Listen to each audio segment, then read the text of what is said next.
Bonjour, c'est T-Ball pour Kicker et je suis avec vous pour cette troisième et dernière partie de cette victoire sur Bwin. Donc bon, je spoil un peu, oui, je vais gagner. Il y en a plus que 6 et c'est moi qui vais gagner.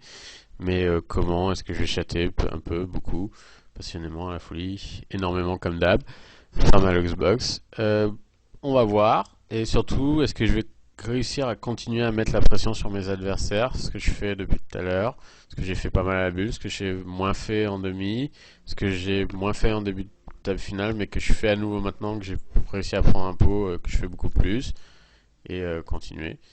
Donc dans cette optique, je suppose que j'ai mis une raise à nouveau ici. On a vu que le joueur en big blind avait tendance à me call un peu beaucoup trop light et après à comment dire, à se faire avoir post-flop, à fold trop facilement ou à check raise dans des spots où je suis jamais light finalement.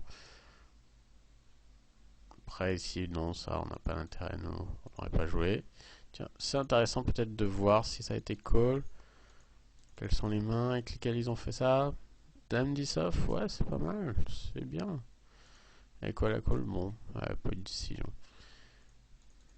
Pick 5, facile, baraka, on a encore l'open push comme on l'avait fait avant.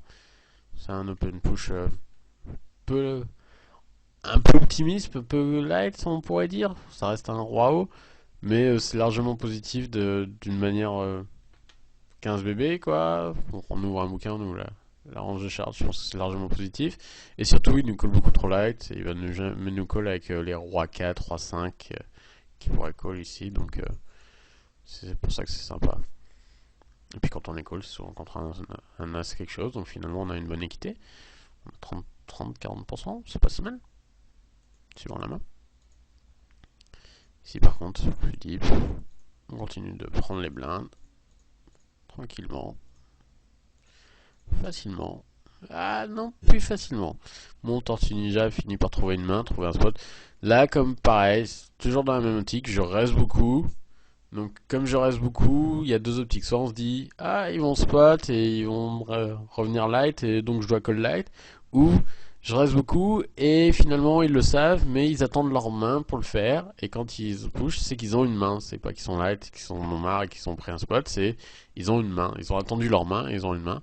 Donc, ils sont assez gentils pour attendre leur main, pour nous dire qu'ils ont attendu leur main. Donc, on fold facilement et on passe à la suivante.